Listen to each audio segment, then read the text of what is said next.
La suite du procès du bombardement de Bouaké, c'était en 2004 en Côte d'Ivoire. Un ex-mercenaire biélorusse et 2 officiers ivoiriens sont jugés par contumace à Paris pour ce bombardement meurtrier. À l'origine, à l'époque d'une grave crise entre la France et la Côte d'Ivoire. On retrouve en direct du tribunal Karine Barzegard. Bonsoir Karine. 2 anciens ministres, Dominique de Villepin et Michel Alliot-Marie, mais aussi l'ancien Premier ministre au moment des faits, Jean-Pierre Raffarin, étaient entendus en tant que témoins aujourd'hui.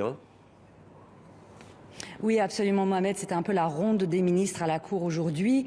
Michel Alliot-Marie, elle, ancienne ministre de la Défense, avait d'abord refusé de venir à la barre. Finalement, elle est venue témoigner ce mardi à la demande express du président de la Cour. Elle est arrivée par une porte dérobée et son témoignage d'environ 2 heures a été assez confus, avec des trous de mémoire, comme elle en convient elle-même, et des contradictions au niveau des dates, au niveau des événements et au niveau des éléments de la chaîne de décision. Mais ce qu'il en ressort tout de même, c'est cette phrase qui dit tout, et je cite: « Le ministère de la Défense est un ministère d'exécution et la ministre est souvent plus informée qu'autre chose. » En gros, comprendre que son ministère exécutait des décisions prises par d'autres au niveau de l'État. Dominique de Villepin, lui, s'est livré à un témoignage de virtuose avec la prestance et la verve de l'ancien avocat qu'il est. Un témoignage qui a par moments pris des allures de cours magistral, de droit constitutionnel ou de droit pénal international. Tout cela pour nous dire que finalement son ministère de l'époque, le ministère de l'Intérieur, n'était pas du tout concerné. Selon lui, les ministères concernés étaient les Affaires étrangères et la Défense aux côtés de l'Élysée, ce qu'il appelle un triangle politique de responsabilité, triangle dont il s'exclut alors qu'il était pourtant très proche de Jacques Chirac et très au fait du dossier ivoirien. Quant à l'ex-premier ministre Jean-Pierre Raffarin, il s'est contenté d'admettre qu'il y avait eu, selon lui, et je cite, des dysfonctionnements administratifs et une léthargie générale au niveau de l'État. Et bon, ces témoignages ont bien sûr déçu les parties civiles.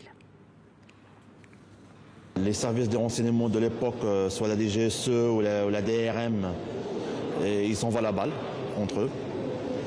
Et après, ils s'envoient la balle. Et les politiciens, ils se protègent entre eux. C'est notre ressenti à nous. C'est mon ressenti personnel.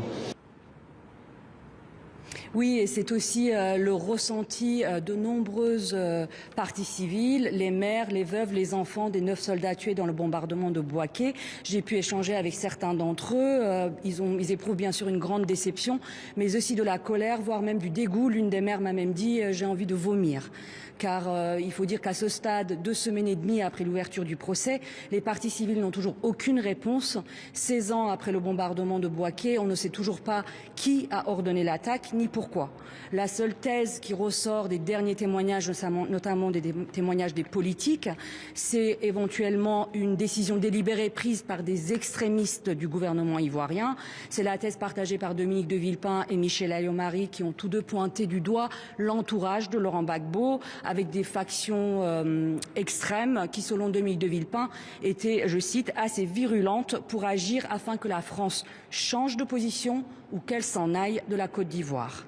En tout cas, le délibéré, Mohamed, est attendu pour la fin de la semaine. Merci.